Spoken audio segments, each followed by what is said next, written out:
A lot of people were shocked at the appointment of Sam Allardyce as England manager, including myself.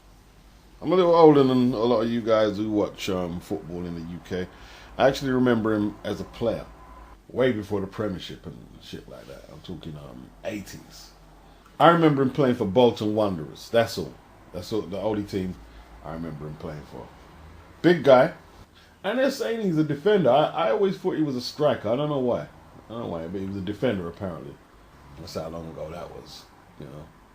Strong, big guy, no nonsense sort of footballer.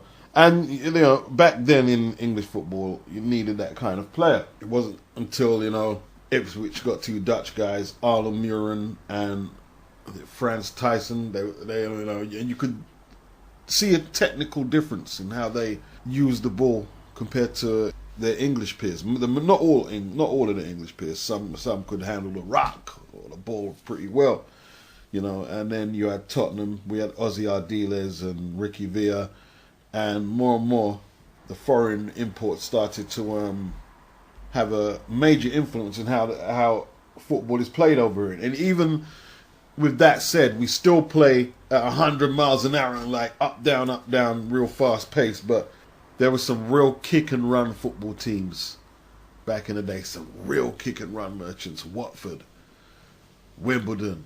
No, it wasn't just them. There was a few more. Kick and run. That's what they used to term it. You don't really see it that much these days. And Sam was from that school of football. He wasn't exactly an artistic footballer, more industrial. And, he got the appointment. And even when I watched him in management, he managed Bolton Wanderers, I think West Ham, Sunderland.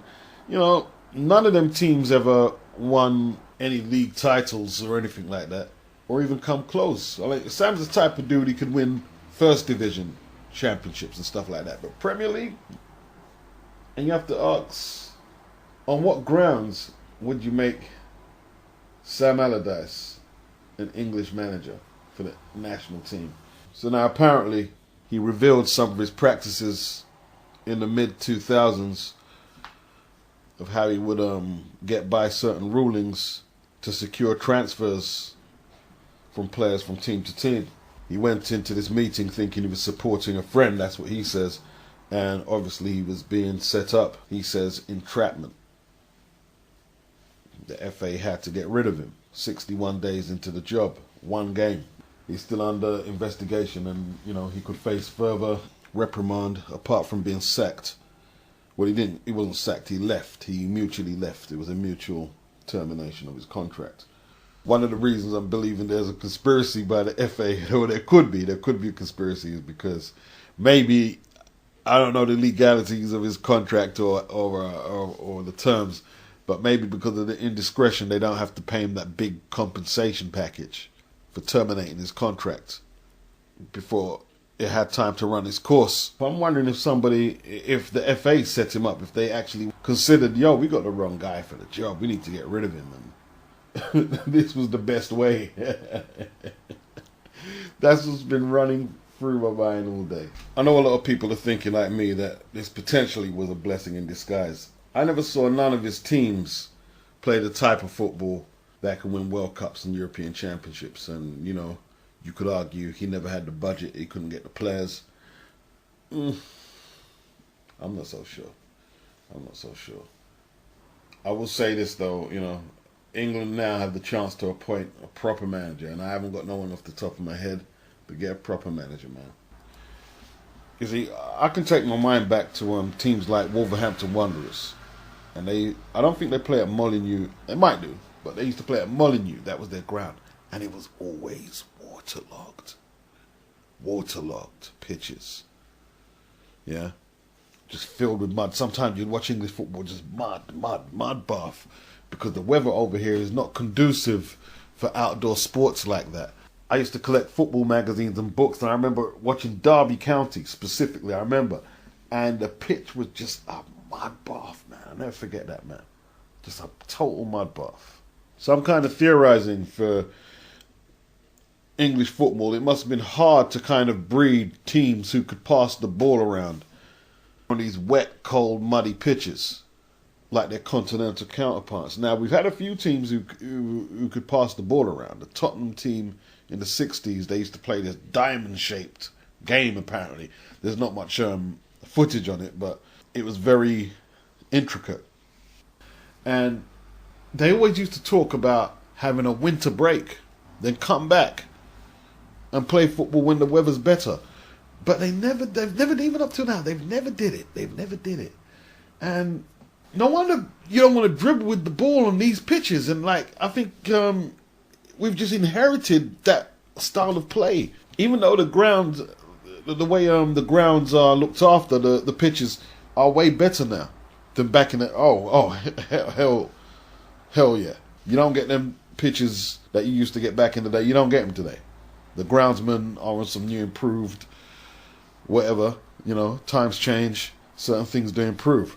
No wonder they used to play kick and run. You're playing on that muddy pitch or on that wet pitch, you just kick it up the field, man. You want to dribble with that shit there, man. And it wasn't, and I always, because like when you grow up in certain things, you can grow up in dysfunction and think it's normal. That happens to a lot of people. And it's not until you broaden your horizon, whether you're forced to or you make that conscious decision to, then you see, wow, okay.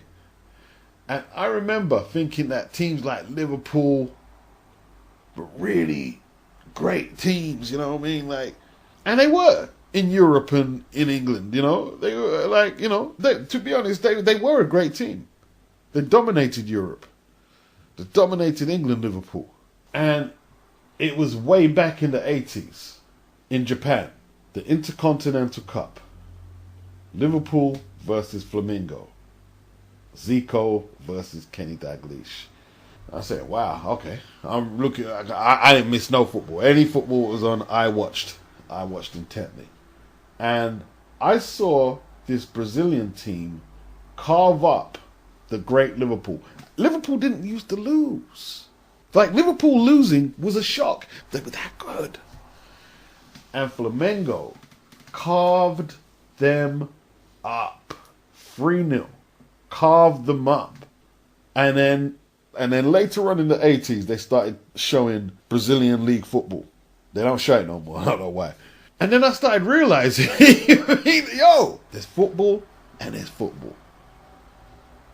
They had defenders who doubled as wingers.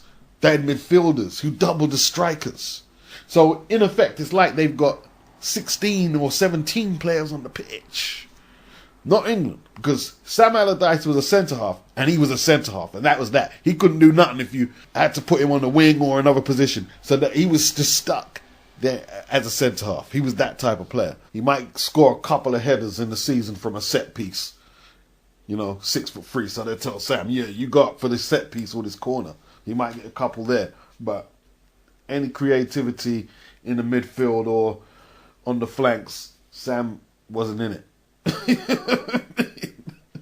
But no, these teams here, they had interchangeable, chameleon-type players. And they sent out a great team, Liverpool. Bruce Grobbelaar, Phil Neal, Phil Thompson. I've got all the information up. Alan Hansen, Mark Lawrenson, Sam Lee, Terry McDermott, good player. Graham Souness, Ray Kennedy, Kenny Dalglish, Craig Johnson. I mean, a strong Liverpool team. And they got battered. Zico, Junior, they're the players I remember. Leandro, destroyed them. I don't know if England could ever be a force in world football. They haven't won anything since '66. But there's so much that's went wrong. Like, they've drove out skillful players out of the international set. They drove them out, for years. For years and years, that's what they've did. They haven't appointed guys like Brian Clough when they should have done. Clough was a football man through. Yeah? When Clough was playing, his goal, I just checked it, 251 goals in 274 league games for Middlesbrough and Sunderland. He had to retire early at 29. Cruciate ligament damage. Remarkable goal average. Remarkable manager. Won the league title, European Cups, with teams that weren't going nowhere. Nottingham Forest weren't going nowhere. And Derby County won the league. He won the league with... See, that goes to show you. Sam Langford. Sam Allardyce has had similar teams to Brian Clough that weren't going anywhere in terms of being elite Premiership teams. Brian Clough won league championships with these teams. Brian Clough won the European Cup twice with Nottingham Forest. So you appoint Allardyce and Clough don't get a shot? This is where, like, there's been probably, I don't know, 30 or 40 years, because it's since 1966 since Sir Alf Ramsey and Jeff Hurst won the Jules Rimet trophy. 50 years exactly, actually. It's going to take a lot to dig it out of the ground. A lot to dig it out of the ground.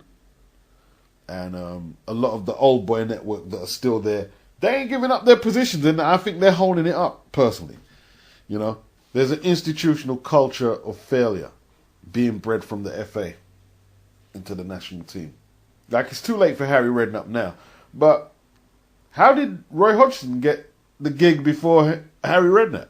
Somebody explain to me. Redknapp had Tottenham playing some good football. Now, we've got a really good manager at White Hart Lane. This young guy is good. I can't never pronounce his name, but he's good.